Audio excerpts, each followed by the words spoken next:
আমরা আমাদের দেশের মধ্যে এই সকল ধরনের কমিউনিটি এবং বিলিফকে সম্মান করি। আশা করি এবার আশুরার এই অনুষ্ঠানমালা এবং কর্মসূচিগুলো সকল নিরাপত্তা রক্ষাকারী বাহিনীর সহযোগিতায় এবং ব্যবস্থাপনায় যারা আছেন ওনাদের এই পরিশ্রমের ফলে খুব সুন্দরভাবে আয়োজিত হবে এবং কোনো ধরনের দুর্ঘটনা বা কোনো ধরনের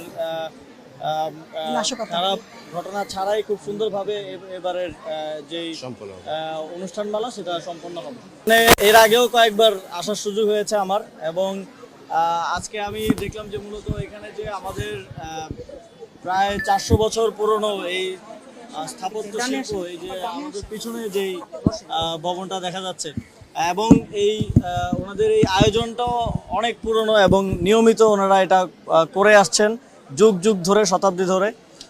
এইটা আমাদের এই যে আমাদের যেই ডাইভার্সিটি আমাদের দেশের মধ্যে এবং এই যে বিভিন্ন ধরনের কমিউনিটির যেই বিলিফ এবং তাদের কর্মসূচি বছর জুড়ে থাকে, এটাকেই এই এই প্রোগ্রামের মাধ্যমে এবং এই জায়গার মাধ্যমে ফুটিয়ে তোলা হচ্ছে। এবং আমি মনে করি এই ধরনের প্রোগ্রামগুলোর ক্ষেত্রে সরকারের আরও বড় পরিসরে সহযোগিতার হাত বাড়িয়ে দেওয়া উচিত। এবং এই যে দেখেন, এই জায়গাটা খুবই ছোট হয়ে যায়, অনেক মানুষ আসবে সামনের দিনগুলোতে। আজকে তো তাও কম ভিড় আছে, আমি এর আগে একবার এসেছিলাম, ঢুকতে অবস্থা খারাপ হয়ে গেছিল। তো এইখানে যদি সরকারের পক্ষ থেকে আরও বেশি সহযোগিতা থাকে এবং থাকে, তাহলে আমাদের ওনাদের এই কমিউনিটির প্রোগ্রামটাকে আরও সুন্দর করে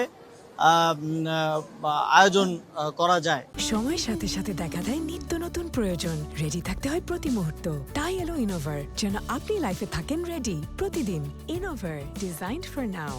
আমরা শুনলাম যে ফ্যাসিস্টের আমলে ওনাদের কিছু জমি দখল করা হয়েছিল, প্রায় 3 বিঘার মতো জমি দখল করা হয়েছিল। এটা খুবই দুঃখজনক যে এরকম একটা প্রতিষ্ঠানের জমি পর্যন্ত দখল করতে হয়।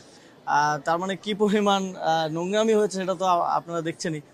তবে 5ই আগস্টের পরে ওনারা এখানকার ওনাদের কমিউনিটি এবং এখানকার অন্যান্যদের সহযোগিতায় সেটা পুনরায় ফেরত পেয়েছেন এবং আইনিভাবেও সেটা ওনারা ওনাদের দখলে নিয়ে আসছেন। এক্ষেত্রে যদি ভবিষ্যতে কোনো ধরনের সহযোগিতা প্রয়োজন হয়, জাতীয় নাগরিক পার্টি এবং আমরা সবসময় পাশে থাকবো ইনশাআল্লাহ। আমাদের দল তো আলাদা এবং আমরা আমাদের নিজস্ব বোঝাপড়া আছে কমিউনিটিগুলো সম্পর্কে এবং আমাদের নিজস্ব আন্ডারস্ট্যান্ডিং আছে এই বিষয়গুলো নিয়ে, এবং আমরা আমাদের দেশের মধ্যে এই সকল ধরনের কমিউনিটি এবং বিলিফকে সম্মান করি এবং তাদের এই তাদের যেই অনুষ্ঠানগুলো আছে এবং তাদের যে বিশ্বাস আছে সেটাকে আমরা যথেষ্ট সম্মান ও শ্রদ্ধার সাথেই দেখতে চাই।